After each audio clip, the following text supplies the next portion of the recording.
It's raining flagships and new phones. There's been the S25 series, the OnePlus 13, the X200 phones. Xiaomi is now here with the 15 series, and don't forget Apple. I mean, it is what it is. But among all these phones, there's one phone that's probably the most underrated phone of 2025. I'm talking about the iQOO 13. So this was launched in December 2024, so technically still a 2025 baby, and this has been going for 51,999 with the bank discount. And at this price, this is literally challenging the more expensive phones out there. I mean, sure, it has its doubts, but there's so many underrated things about it. First one being the battery. This has a 6000 mAh silicon anode battery and the backup has been great. I would start my day at 100% and I would rate my usage a little more demanding since I'm intentionally gaming and doing a lot more to test things out. But even then, at the end of the day, battery always would be around 30%, which is great for a phone that has flagship grade specs.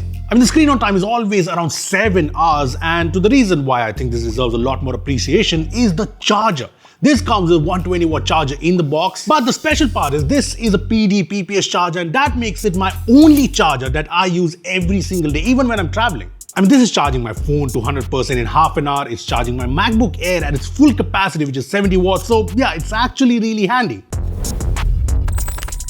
The second underrated thing about this phone is without a doubt the specs this packs in. I mean, just pick anything. So the display, which is a 2K AMOLED with 144Hz LTPO, again matching all the flagships out there. I mean, the colors look awesome, be it in day-to-day usage or when watching HDR content. The bezels are narrow, it's very practical as it's a flat display, there's no curves, and the fact that this goes super bright in broad daylight and very dim to not burn your eyes in the dark. Now, talking further on specs, this has got to be my favorite part, the performance. So first up, some specs. Snapdragon 8 Elite with LPDDR5X Ultra RAM, speeds up to 9600 Mbps. It's got UFS 4.1 storage, a 7000mm square vapor chamber cooling system. So effectively, the performance and the display combo make this a proper gaming phone that's just great at other things too.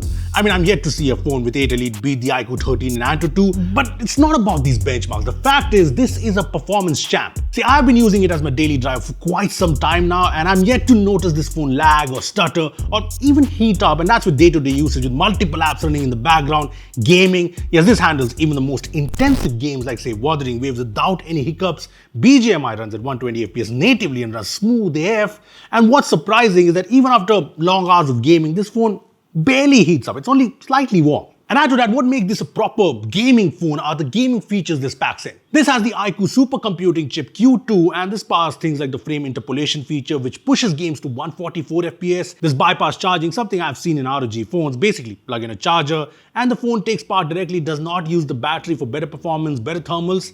There's also an esports mode which blocks everything else, prioritizes the game. There's actually a lot more, as you can see in the Ultra Game Mode panel. Now, the design of the iQOO 13 is not something out of the world, but there's more than meets the eye. This one. First up, I've been using it caseless for more than 10 days now, and this matte glass back feels great in the hand, seems pretty durable because I've dropped this a couple of times and there's no scratches anywhere, and the edge sort of feel to the iQOO branding, and then there's the BMW Motorsport colors and graphics. I mean, show me one guy who doesn't like BMW Motorsport. I'll wait. I'm waiting. Now, the glossy chrome frame does get a little dirty, and this weighs in at 213 grams, so just like the new M5, it isn't lightweight but doesn't really feel hefty in day-to-day life. Plus, it gets proper stereo speakers, not the earpiece secondary speaker, and that remains really good. The haptics are also nice, it's got a fast USB-C port, the ultrasonic fingerprint scanner is very accurate, and yes, works even when the fingers are wet. To top it all off, this has the IP69 rating in addition to the IP68 rating for that added peace of mind.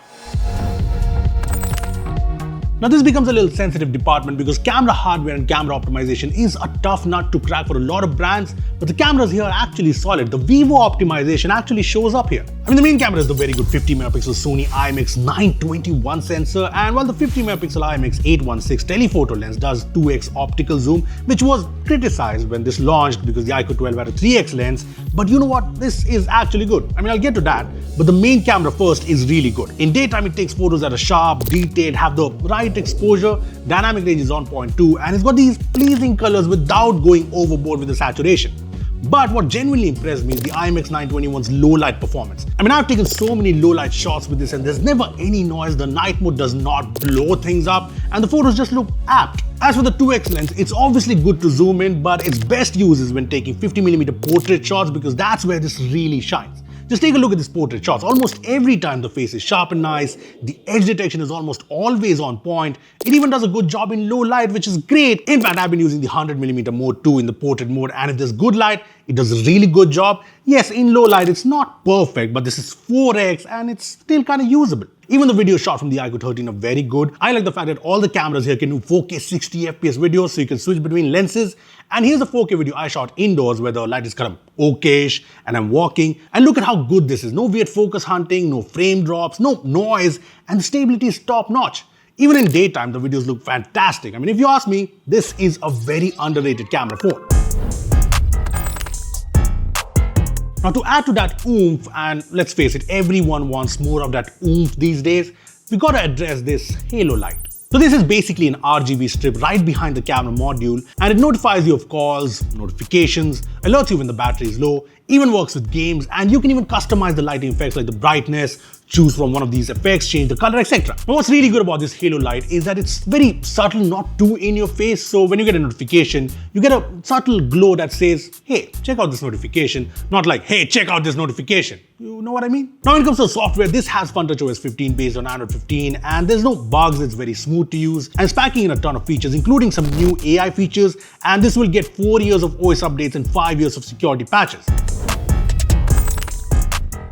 Now, obviously, no phone can be perfect, and if you're considering this, there are a few things you should know. First up, there's no wireless charging, which is kind of a miss on a phone that's taking on the more expensive flagships. Also, FunTouch OS 15 is good, but it does come with these apps pre-installed and this lock screen poster feature, which I'm not a fan of, but both of these can be removed. Look, I think iQOO has been launching some killer phones off late, very value for money, very practical, and if you ask me, I think the iQOO 13 is one phone that deserves a lot more hype because this is the most value flagship out there. I mean, if you think about it, there's literally no compromises. Yes, no wireless charging, there are some pre-installed apps, but other than that, this brings killer flagship features at a killer price, and this is just so good all around. Better than a lot of higher priced phones. You know what would give us an even better idea on this phone? People who are using the iQOO 13. So if you're someone who's using this, comment below your experience on this phone so that everyone can know. And yeah, thanks for watching. I'll see you in the next one, and don't forget to subscribe.